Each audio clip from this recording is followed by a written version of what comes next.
We don't serve your kind here." The words slice through the warm, coffee-scented air of Golden Brew like a blade.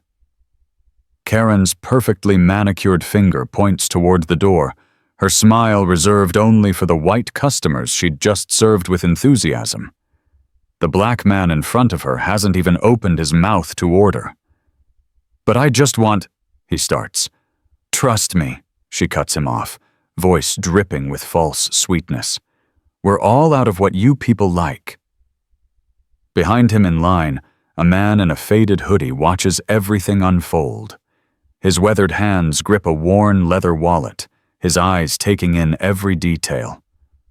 Lewis Thompson has built a coffee empire from nothing, but right now, in his own store, he's just another black man waiting to be served, or refused service. In exactly 47 minutes, everything would change. The security cameras are rolling, other customers are starting to notice, and Karen has no idea she's about to serve her last customer at Golden Brew. Ever. 3 weeks earlier, Lewis Thompson sat at the head of the boardroom table, his fingers drumming against the polished mahogany. The quarterly report glowed on the screen. 15% of customers complained about discriminatory service. 15% too many. "I want to see it for myself," he'd told his shocked executives. "No announcements, no security detail, just me as a regular customer." They'd protested, of course. A billionaire CEO doesn't walk into his stores unannounced. But Lewis had built Golden Brew from a single cart in Detroit, and he'd never forgotten where he came from. Now, standing in line watching Karen's performance, his blood simmers. The rejected customer leaves, shoulders slumped in defeat. "Would you let someone treat you this way?" Lewis steps forward. Karen's eyes scan him from head to toe, cataloging the faded jeans, the old hoodie, the worn sneakers. Her lip curls slightly. "Can I help you?" The question sounds more like an accusation. "Large cappuccino, please." His voice remains steady, controlled. Karen doesn't move toward the register. Instead, she leans back, arms crossing over her Golden Brew apron. "Machine's broken." Behind her, the espresso machine hisses, clearly operational.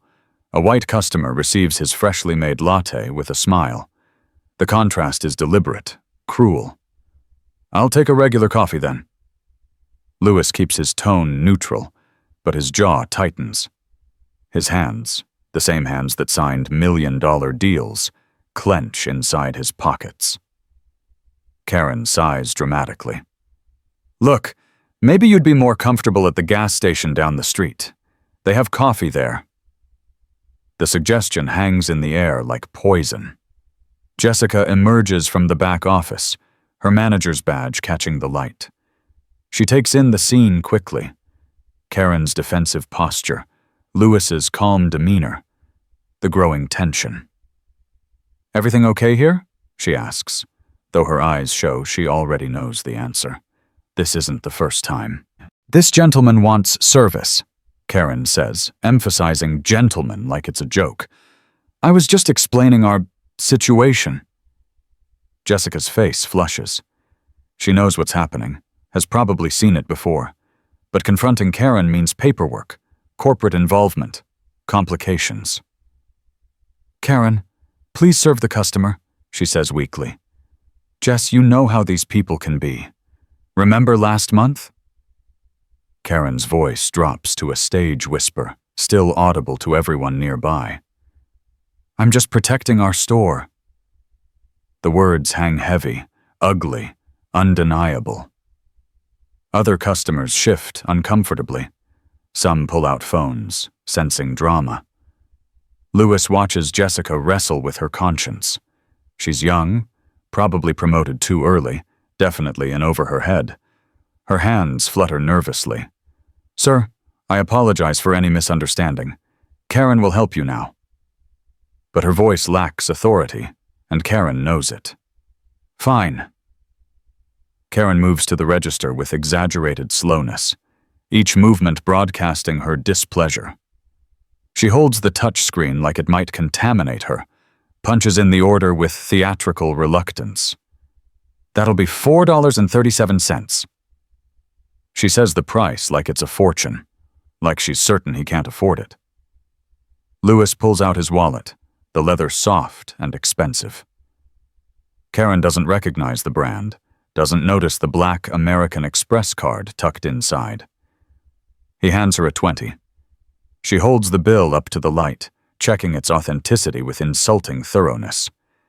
"I need to get the manager to approve this." "You just spoke to the manager," Louis reminds her. Karen's smile is all teeth, no warmth. "For large bills, I mean. Store policy." It's a lie, and everyone knows it. The couple behind Louis received change for a 50 without question, but Jessica has retreated to her office, avoiding confrontation. The tension coils tighter. A young woman with her child watches nervously. An elderly man shakes his head in disgust. A teenager lifts his phone higher, recording everything. The coffee shop, designed to be a community gathering place, feels like a battlefield. And Louis Thompson, the man who built this empire on principles of equality and respect, stands at the center of it all, waiting for his change. The clock on the wall ticks forward. 41 minutes until everything changes. The bell above the door chimes, and Marcus Williams enters Golden Brew. Successful lawyer, sharp suit, confident stride. Karen's radar locks onto him immediately. Her hand moves to the service bell, 3 sharp rings that echo through the store. "Sorry, folks, we're closing early for maintenance."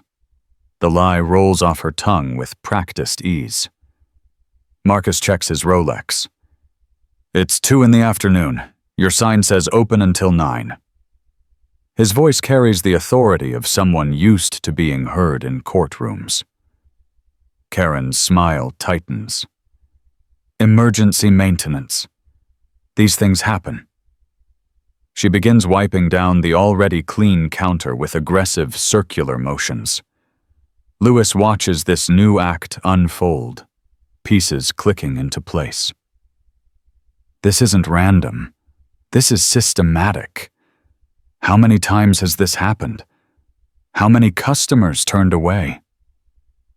The young mother with her daughter shifts nervously. "Mommy, but we just got here," the little girl whimpers. "I wanted my cookie." "We'll find another place, sweetie," the mother says, but Louis catches the flash of understanding in her eyes. She knows exactly why they're being asked to leave. The elderly white man at the corner table continues sipping his coffee, unmolested. The message is clear. Some are welcome, others are not. "I'm not going anywhere until I'm served," Marcus announces, his briefcase hitting the floor with deliberate weight. "I know my rights." Karen's hand hovers over the phone. "Sir, I'll have to call security if you refuse to leave." The threat hangs between them like a drawn weapon. Jessica appears again, sweat beading on her forehead. What would you do in her position? Stand up for what's right or protect your job? "Karen, what's happening? Why are we closing?" Her voice wavers, caught between authority and fear. "These customers are creating a hostile environment," Karen says loudly, ensuring everyone hears. "I don't feel safe." The accusation is brilliant in its manipulation. Now she's the victim. Louis recognizes the tactic. He's seen it in boardrooms when executives try to flip narratives. A teenager with blue hair and multiple piercings raises his phone higher. "This is going live," he announces. "My followers need to see this." Karen's face flashes panic before settling back into defiance. "You can't film in here without permission." "Actually, he can," Marcus interjects. "This is a public accommodation. First Amendment protects documentation of discrimination." His lawyer instincts have kicked in fully. "Which is exactly what this is." Karen's voice drops to a hiss, meant for Jessica, but audible to those nearby. "These people always cause trouble. They come in here, make demands, disturb our regular customers." She gestures toward the white patrons. I'm protecting our store's image. The mother with the child speaks up, her voice shaking but determined. We're not causing trouble. We just wanted to buy coffee and cookies. Her daughter's eyes are wide, trying to understand why the lady behind the counter looks so angry. Louis steps forward, positioning himself between Karen and the others. I'll buy coffee for everyone here who's been refused service. His calm authority cuts through the chaos. Karen's laugh is sharp, brittle. We don't serve your type here. I thought I made that clear. The words land like a bomb. Even Jessica gasps. The teenager whistles low. She really just said that on camera. His live stream viewer count climbs rapidly. 500, 1,000, 2,500 viewers. Comments flood in faster than anyone can read. Marcus pulls out his business card. I'm a civil rights attorney. This is textbook discrimination. Every person here is a witness. He turns to the crowd. Anyone who's experienced this before, please come forward. An Asian woman in scrubs raises her hand tentatively. Last week, she told me the bathroom was out of order. 5 minutes later, she gave the key to someone else. An older black man nods. Said they were out of everything I tried to order. Everything. The pattern emerges like a photograph in developer fluid. This isn't one bad day or one prejudiced moment. This is policy enacted by a single person who's been getting away with it for who knows how long. Jessica's face has gone pale. She knew. She had to have known. Louis pulls out his phone, scrolling through Golden Brew's internal app. There it is. Customer complaints, filed and buried. Dozens of them. All featuring the same name. Karen Mitchell. All mysteriously marked resolved, without any actual resolution. Call security, Karen demands, her voice rising. Call the police. These people are trespassing. She's fully committed now, unable to back down. The performance must continue to its bitter end. The split in the coffee shop is visible now. Some customers pack up to leave, unwilling to be part of this scene. Others stay, phones out, documenting everything. The barista making drinks behind Karen looks terrified, caught between her training and her conscience. Marcus remains perfectly still, a statue of calm resistance. I'll wait for the police. I'm sure they'll be very interested in why buying coffee is considered trespassing. The mother holds her daughter closer. The teenager's stream hits 5,000 viewers. And Louis Thompson stands in his own store, watching his company's values shredded by one employee's hatred. The door chimes again. 2 more black customers enter, see the scene, and instinctively understand. They don't leave. They get in line. Solidarity forming in real time. Karen's kingdom of discrimination is crumbling, but she doesn't see it yet. She's still wiping that clean counter, as if she can scrub away the people she deems unworthy. 35 minutes until the revelation. The tension coils tighter with each passing second. Karen's fingers stab the phone keypad. 911? Yes, I have multiple individuals refusing to leave my establishment. They're creating a disturbance. Her voice projects victimhood perfectly, a performance honed by practice. Please send officers immediately. I fear for my safety. 5 miles away in Golden Brew's corporate headquarters, phones explode with notifications. The PR director stares at her screen in horror. Golden Brew racism is trending. The live stream has jumped to 15,000 viewers. Their CEO isn't answering his phone because he's standing in that very store, watching his empire's reputation crumble in real time. Ma'am, what exactly are these individuals doing? The 911 operator's voice crackles through speakerphone. Karen has made a tactical error. Everyone can hear. They're standing here, demanding service, refusing to leave when asked. The operator pauses. Are they being violent? making threats. They're threatening me with lawsuits, Karen says, glaring at Marcus. The lawyer actually laughs. Accurately stating legal consequences isn't a threat. It's education. The teenager's camera catches it all. Comments scroll like a waterfall. Lawyer destroyed her. This is insane. Boycott Golden Brew. The little girl tugs her mother's hand. Mommy, why won't the lady let us buy cookies? Did we do something wrong? Her voice, innocent and confused, cuts through everything. The entire store falls silent. Even Karen freezes. How do you explain hatred to a 7-year-old? How do you tell her that her skin color makes her unwelcome? No, baby, her mother whispers, tears threatening. We didn't do anything wrong. The emotional anchor lands hard. Several customers lower their phones, the human cost suddenly real. This isn't just content for social media. This is a child learning that the world contains people who will hate her for existing. Lewis makes a decision. He steps directly in front of Karen, his presence commanding despite the casual clothes. Look at that child. Look at her face. Is this what you want? Is this the legacy you're creating? His voice remains calm, but there's steel beneath it.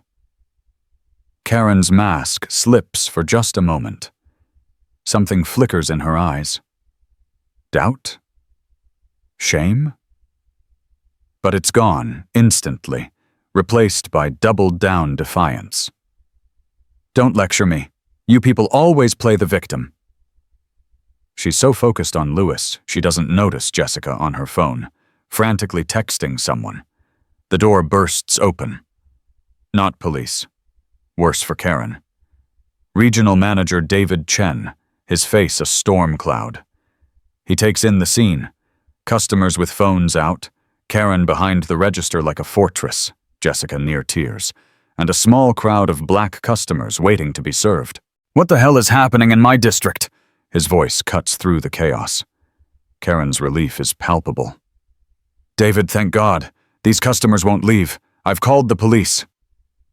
She expects backup. She's about to learn otherwise. David's phone buzzes. He glances at it, face paling.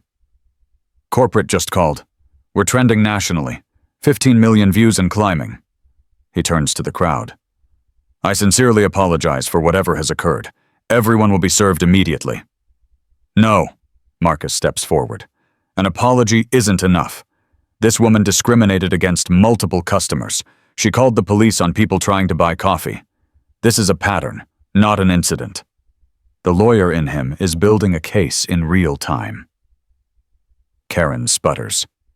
David, you know me. 5 years of perfect reviews. I'm protecting our brand. But David is looking at his phone, watching the live stream playback. His expression shifts from confusion to horror to rage. You said what to these customers? The teenager helpfully provides instant replay on his phone, volume cranked. Karen's voice rings out clearly. We don't serve your type here. The words echo in the sudden silence. Several white customers who'd been supportive of Karen step back. The ugly reality undeniable. Clear out your register, David says quietly. You're suspended pending investigation. Karen's world tilts. You can't be serious. For doing my job? For maintaining standards? She's still performing, still convinced she's the hero of this story. Lewis feels the moment approaching. The ticking clock in his head counts down. 20 minutes until the reveal. But first, let her dig the hole deeper. Let everyone see exactly who she is when she thinks she has power. Standards? The mother with the child finds her voice. What standards exclude a 7-year-old who wants a cookie? Her daughter peeks out from behind her legs, eyes wide and confused. The image burns into every phone recording. Police sirens wail in the distance. Karen smirks. They'll sort this out. They'll make you people leave. The casual racism drips from every word. Even David flinches. Jessica covers her face with her hands. "I've seen enough," Lewis says quietly. He pulls out his phone, scrolls to a specific contact. The name on the screen would make everyone in this room gasp, but they can't see it yet. His thumb hovers over the call button. The sirens grow louder. The live stream audience holds its breath. Comments fly past too fast to read. Golden Brew's stock price begins to dip as investors react to the viral nightmare. In boardrooms across the country, other CEOs watch and wonder, is this happening in my stores too? Karen stands defiant behind her register, still believing she's won. The police are coming. David will remember who the real victims are. These troublemakers will be removed.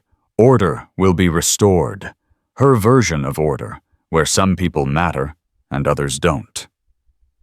She has no idea she's about to face the one person she can't dismiss, can't refuse, can't make disappear. The countdown continues. 15 minutes until everything changes. Lewis Thompson presses call. The name Martin Hayes, CFO, glows on his screen.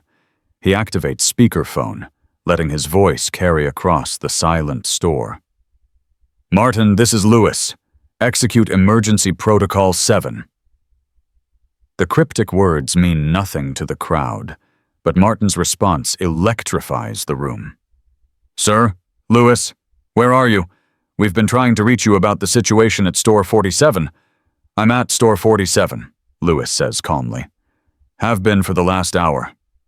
Dead silence on the other end. Then, explosive action. "Activating executive override now, sir." The massive digital menu board above Karen's head flickers, goes black, then displays a professional headshot. Lewis Thompson, CEO and founder of Golden Brew, smiles down at his own store. The revelation hits like a physical force. Phones drop. Jaws slack. The teenager broadcasting almost fumbles his device. Holy sh! That's the CEO. The actual CEO. His viewer count explodes past 100,000. The comment section goes nuclear. Karen's face cycles through emotions like a broken slot machine. Confusion. Recognition. Horror. Her legs wobble. The phone slips from her hand, clattering on the tile floor. "No. You can't be. You don't look like..." The words die in her throat. "Like what?" Lewis pulls back his hood, revealing the same face from the corporate photo, just dressed down. "Like a CEO? Like someone who could build a $20 billion company? Like someone worthy of being served in my own store?" Each question lands like a precision strike. Jessica drops into a chair, hyperventilating. David Chen stands frozen, his career flashing before his eyes. The mother with the child gasps. Marcus, the lawyer, starts laughing. Deep, cathartic laughter. "This is beautiful. Absolutely beautiful." "Check the back of the hoodie," Lewis says, turning around. The 10th anniversary Golden Brew logo gleams in gold thread. "Every employee who's been with us more than 3 years has one. You've served 5 years, Karen. You should recognize it." Karen's knees buckle. She grips the counter to stay upright. "Mr. Thompson, I didn't... If I had known..." The words tumble out, pathetic and hollow. "That's exactly the point," Lewis says. "You didn't know. You saw a black man in casual clothes and decided I wasn't worth basic human dignity." The police arrive, 2 officers entering cautiously. They assess the scene. No violence, no threats, just a crowd with phones and a woman behind the counter who looks like she's seen a ghost. "We got a call about trespassing?" the senior officer says. "Officer," Lewis addresses him directly. "I'm Lewis Thompson, owner of this establishment. No one here is trespassing. However, this employee called you to remove paying customers based solely on their race." He gestures to his phone. "My legal team is already preparing documentation. The officers exchange glances. This has gone sideways fast. Sir, do you want to press charges? Lewis considers. Not against the city. You were just doing your jobs. But yes, documentation will be filed regarding false emergency calls. Karen tries one last desperate play. This is entrapment. You set me up. You came here to trick me. But even she knows how hollow it sounds. Lewis didn't make her racist. He just revealed it. I came here, Lewis says, loud enough for everyone to hear, because customers complained about discrimination. I wanted to believe it was exaggerated. I wanted to think my company was better than this. He looks directly at the live stream camera. I was wrong. The teenager can't contain himself. Mr. Thompson, what are you going to do? Lewis doesn't hesitate. What I should have done the first time someone complained. Clean house. He turns to David. How many complaints about discrimination have been filed at this location? David's tablet shakes in his hands as he checks. 43 in the past 6 months, sir. Gasps ripple through the crowd. Marcus whistles low. That's a pattern of civil rights violations. That's lawsuit territory. 43 people we failed, Lewis says. 43 people who just wanted coffee and were treated like criminals. He looks at Karen one more time. You're terminated. Effective immediately. Security will escort you out. Karen's transformation is complete. From defiant gatekeeper to terminated employee in 53 minutes. But Lewis isn't done. The real changes are just beginning. He pulls out his corporate phone, the one with direct access to every system in Golden Brew. Martin, are you still there? Yes, sir. Lock her out of all systems. Flag her termination as gross misconduct, discrimination. She's never to be hired by any Golden Brew location again. Each word is another nail in the coffin of Karen's coffee shop career. The mother with the child steps forward. Mr. Thompson? Her voice is soft but steady. Thank you for showing my daughter that standing up to wrong is worth it. The little girl peeks out, no longer afraid. She's just witnessed justice in real time. But in the background, Jessica sits silently, knowing her own reckoning is coming. David clutches his tablet, calculating how many other Karens might be hiding in his district. And across the internet, the video spreads like wildfire, carrying a simple message. Discrimination has consequences, and sometimes those consequences come from the very top. Security to store 47 immediately. Lewis's voice carries absolute authority. Within 3 minutes, 2 uniformed guards enter. Karen hasn't moved, still gripping the counter like a life raft in a storm. Please escort Ms. Mitchell out. She's no longer an employee of Golden Brew. You can't do this, Karen's voice cracks, desperation replacing defiance. I have bills, a mortgage, my kids. She's crying now, mascara running in black rivers. Please, Mr. Thompson, I made a mistake. One mistake. One mistake? Marcus steps forward, his lawyer instincts sharp. She just told your regional manager there were 43 complaints.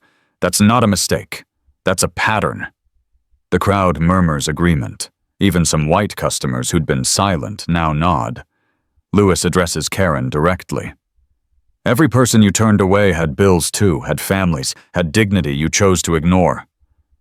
He nods to security. Remove her. As the guards approach, Karen's last shred of composure shatters. This is reverse discrimination. I'll sue. Please do, Lewis says calmly. My legal team will be fascinated to review the security footage. He gestures to the cameras. 6 months' worth. Every incident. Every refused service. Every we're closed lie. Karen goes silent, realizing the trap she's built for herself. As security leads her out, she passes the mother and child. The little girl whispers, Why is the mean lady crying? Her mother responds gently. Sometimes people cry when they face consequences for hurting others. It's a lesson witnessed by millions online. Lewis turns to Jessica. The manager stands trembling, knowing her moment has arrived. Jessica, how many times did you witness discrimination in this store? The question hangs heavy. Jessica's mouth opens, closes, opens again. Several times, sir. And what did you do about it? Lewis's voice isn't angry, just disappointed. I reported some incidents, but nothing changed. I was told to manage the situation, keep things calm. She's crying now too, but differently than Karen. These are tears of shame, not rage. You're suspended for 2 weeks, Lewis announces. Unpaid. When you return, you'll complete our intensive leadership program. If you can't stand up to discrimination, you can't lead a Golden Brew store. Jessica nods, accepting the judgment. Unlike Karen, she owns her failure. David Chen steps forward, tablet clutched like a shield. Mr. Thompson, I had no idea the extent. Lewis cuts him off. That's the problem, David. Not knowing is a choice when you're in leadership. But his tone softens slightly. You'll audit every store in your district, personally. Any employee with discrimination complaints gets investigated. Lewis pulls up the corporate app on his phone. Martin, are you recording this? The CFO's voice crackles through. Every word, sir.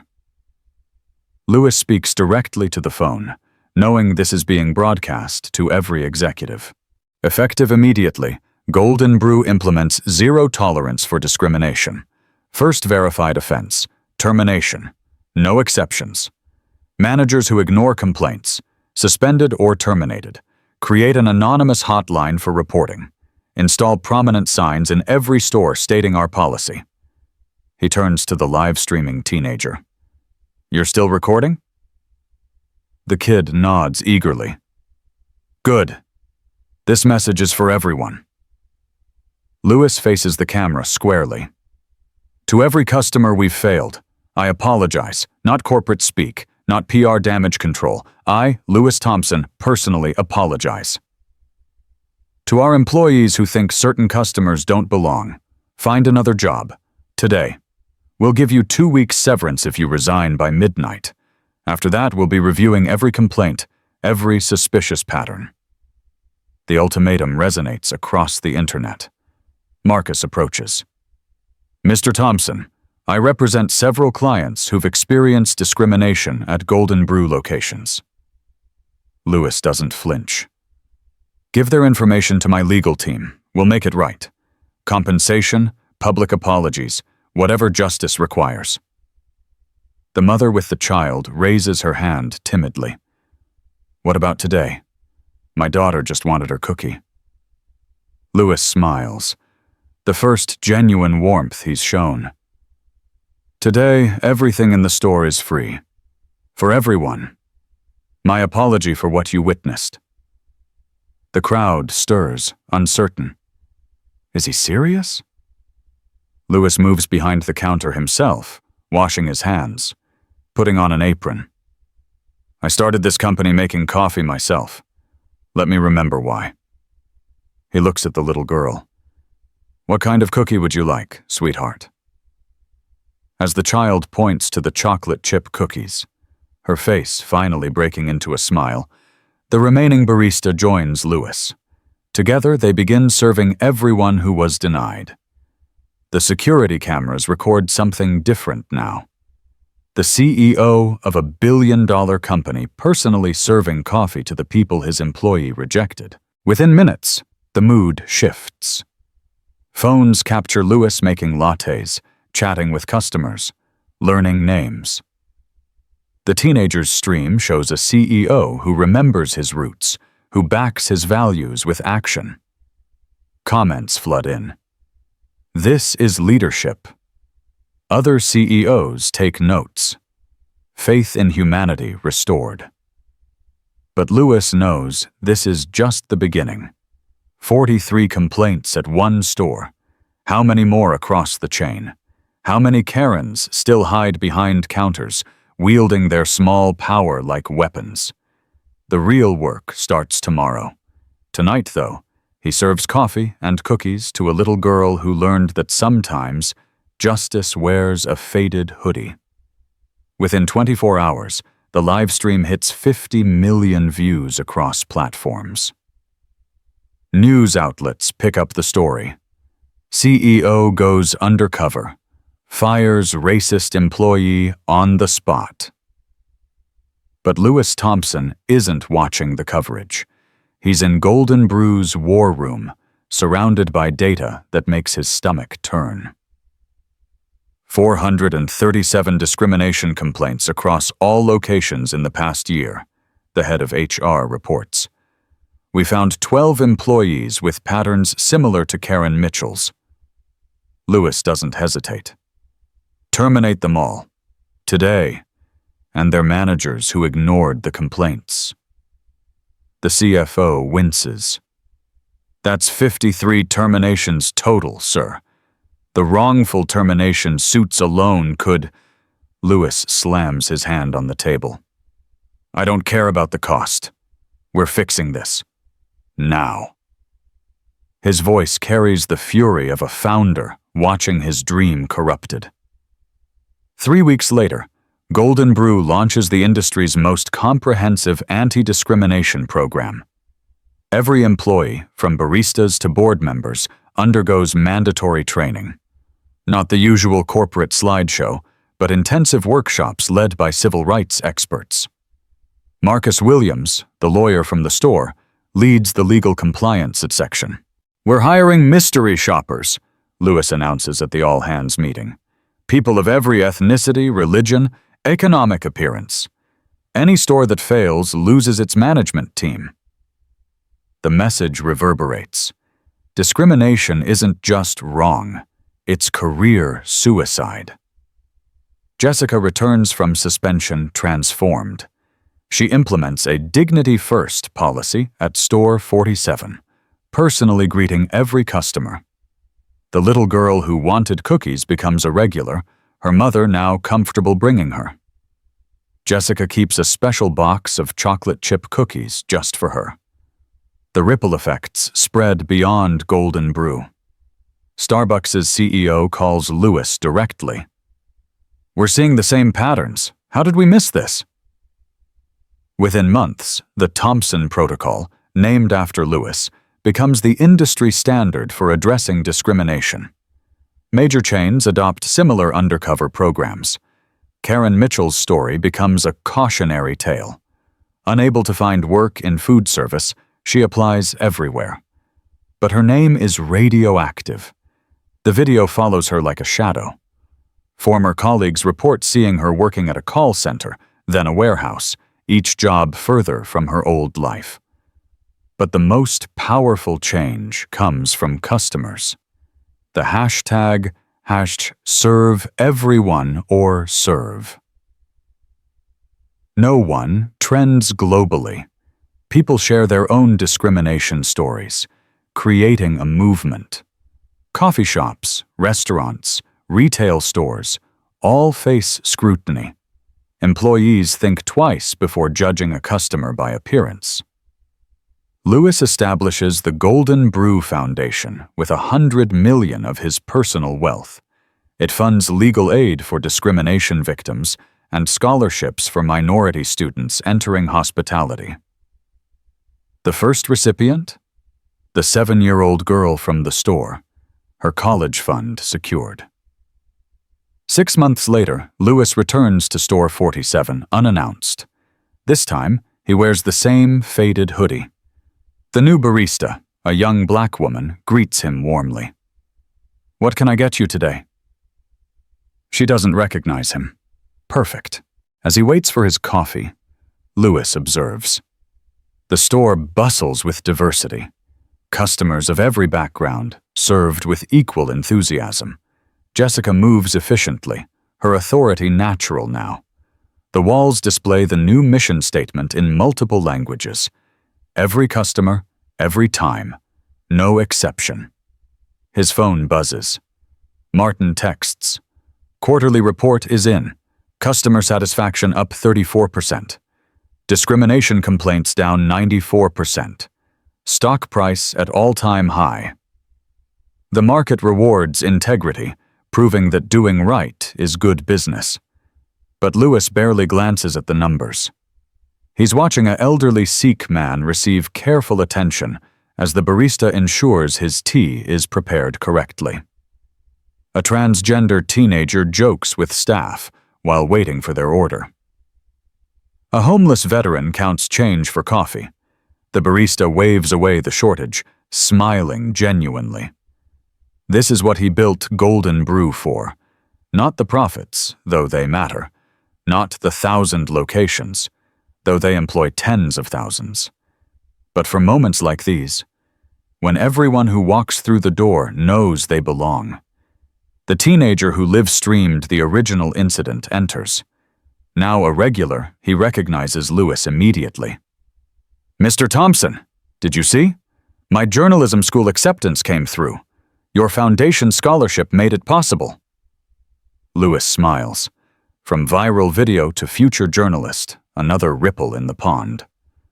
As Lewis leaves, coffee in hand, he passes a new employee orientation.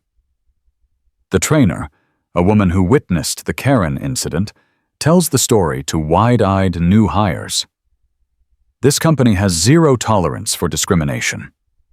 Zero. That comes from the very top. Mr. Thompson himself serves coffee to prove it. Outside, Lewis pulls up his hood against the rain. Tomorrow brings new challenges, expanding the program internationally, fighting copycat discrimination, ensuring vigilance doesn't fade. But today, in this store where everything changed, justice feels tangible. His phone rings. Another CEO, another company ready to implement change. Lewis answers, ready to share the blueprint. Because real power isn't making people feel small. It's lifting everyone up. One cup of coffee at a time. 2 years later, Lewis Thompson stands before the United Nations Global Compact, invited to speak about corporate responsibility. The auditorium holds 1,000 business leaders, but his mind returns to that coffee shop, that moment when Karen said, "We don't serve your type here." Discrimination doesn't announce itself with burning crosses or separate fountains anymore, he tells the assembly. It hides behind customer service smiles and company policies. It whispers we're closed when the lights are on. It lives in every "you don't look like you belong here." The screen behind him displays the viral video, now studied in business schools worldwide. This moment cost one woman her job. But how many Karens operate invisibly? How many of us enable them through silence? The question hangs heavy. CEOs shift uncomfortably, recognizing their own blind spots. Change requires more than firing bad actors, Lewis continues. It demands systems that make discrimination impossible. When prejudice becomes career suicide, when equality becomes profitable, when dignity becomes non-negotiable, that's when we win. He shares the numbers. Golden Brew's discrimination complaints dropped 97%. Employee diversity increased 340%. Profits rose 45%. Doing right is good business. Who knew? The audience laughs, but nervously. They know their own companies need examination. The speech ends with a challenge. Go undercover in your own companies, not for a day, for a week. Dress down. Change your appearance. See how your employees treat people they think don't matter. What you discover will either comfort or convict you. Later, at store 47, Lewis meets the little girl from that day. Now 9, she reads confidently from her essay about heroes. My hero is Mr. Thompson. Not because he's rich or famous. but because he stood up for me when I was scared. He showed me that good people don't let bad things happen. Her mother wipes tears. She wants to be a CEO now. Says she'll make sure everyone gets their cookie. Louis kneels to the girl's level. You know what makes a great CEO? She shakes her head. Remembering that every customer is someone's daughter, someone's parent, someone's friend. Never forget that. Jessica, now a regional director, hosts the gathering. Her stores lead the company in customer satisfaction. I almost lost everything by staying silent, she tells new managers. Now I speak first, act fast, and sleep better. Marcus Williams joins them, now Golden Brew's Chief Diversity Officer. Remember when you said you'd make it right? He asks Louis. You did more. You made it impossible to happen again. They toast with coffee, not champagne. Fitting. The viral teenager, now an investigative journalist, arrives for an anniversary interview. Mr. Thompson, what would you tell other CEOs? Louis considers carefully. Stop managing from spreadsheets. Walk your floors. Wear old clothes. Sit in your waiting rooms. Eat in your cafeterias. You can't fix what you don't see. And to employees, the journalist probes. Silence is complicity. That customer being mistreated? That's your test, not your performance review, your character test. Pass it or find another job. His words carry weight because he backs them with action. As evening falls, Louis stands outside Store 47. The windows glow warmly, filled with people of every background sharing space, sharing stories, sharing humanity. This is his legacy, not the billion-dollar valuation or 1,000 locations, but spaces where everyone belongs. His phone buzzes. Another CEO, another company ready to change. The movement grows daily. What started with one woman's hatred has become a revolution of dignity. Sometimes the worst moments create the best outcomes. Dad, he whispers to the sky, remembering his father's stories of segregated lunch counters. We're not done yet, but we're getting there. One store, one company, one conscience at a time. Tomorrow brings new challenges. There will be other Karens, other tests, other moments requiring courage. But tonight, in the place where everything changed, Louis Thompson knows a simple truth.